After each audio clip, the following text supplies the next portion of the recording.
ಇಷ್ಟು ದಿನ ವೆಂಕಿ ಮನೇಲಿ ಇದ್ವಿ, ಪಾಪ ಅವನು ಪ್ರೀತಿಯಿಂದ ನೋಡ್ಕೊಂಡ.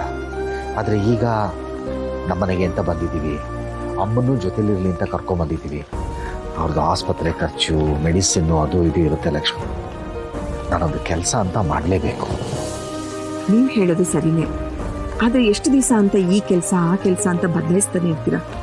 ಈ ಸಲ ಏನಾದರೂ ಮಾಡಿದ್ರೆ ಮನ್ಸಿಗೆ ನೆಮ್ಮದಿ ಸಿಗುವಂಥ ಕೆಲಸ ಮಾಡಬೇಕು. ಲಕ್ಷ್ಮಿ, ಈ ವಯಸ್ಸಲ್ಲಿ ನೆಮ್ಮದಿ ಸಿಗುವಂಥ ಕೆಲಸ ಸಿಗಲ್ಲ.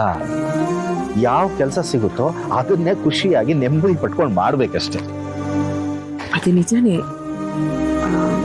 ನನ್ನ ಮನಸ್ಸಲ್ಲಿ ಒಂದು ಕೆಲಸ ಇದೆ, ನೀವೇನೂ ಅಂದ್ಕೊಂಡಿಲ್ಲ ಅಂದರೆ ಹೇಳ್ತೀನಿ. ಏನು ಲಕ್ಷ್ಮಿ? ಅಲ್ಲ ರೀ, ಕೈಯಲ್ಲೇ ವಿದ್ಯೆ ಇಟ್ಕೊಂಡು ಬೇರೆ ಕಡೆ ಅವ್ರ ಹತ್ರ ಇವ್ರ ಹತ್ರ ಯಾಕೆ ಕೆಲಸ ಮಾಡಬೇಕು? ನೀವು ಯಾಕೆ ಆ ಕೆಲಸ ಮಾಡಬಾರ್ದು? ಯಾವ ಕೆಲಸ ಲಕ್ಷ್ಮಿ? ಅದು ಮೆಕ್ಯಾನಿಕ್ ಕೆಲಸ ರೀ. ಹೌದು ರೀ, ನೀವು ಆ ಕೆಲಸದಲ್ಲಿ ಎಷ್ಟು ಪರಿಣಿತರು ಅಂತ ನನಗೆ ಚೆನ್ನಾಗಿ ಗೊತ್ತು. ಅಷ್ಟು ಒಳ್ಳೆ ವಿದ್ಯೆನ ಇಟ್ಕೊಂಡು ಸುಮ್ಮನೆ ಅಲ್ಲಿ ಇಲ್ಲಿ ಅಂತ ಯಾಕೆ ಕೆಲಸ ಮಾಡಬೇಕು? ನೀವೇ ಒಂದು ಗ್ಯಾರೇಜ್ ಶುರು ಮಾಡಿದ್ರೆ?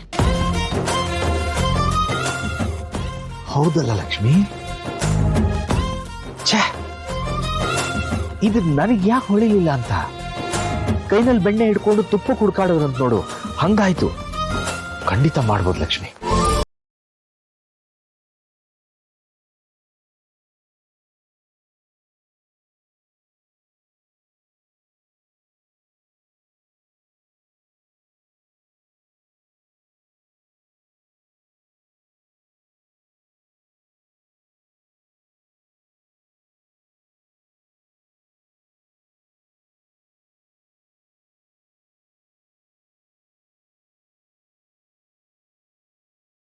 ಖಂಡಿತ ನಮ್ಮ ಕನಸನ್ನ ನನಸು ಮಾಡ್ಕೋಬಹುದು ಲಕ್ಷ್ಮಿ, ನನಸು ಮಾಡ್ಕೋಬಹುದು. ಬಾ, ಒಂದ್ ಒಳ್ಳೆ ಕಾಫಿ ಮಾಡ್ಕೊಡು, ಮುಂದೆ ಹೆಂಗ್ ಮಾಡ್ಬೋದು ಅಂತ ಯೋಚನೆ ಮಾಡೋಣ.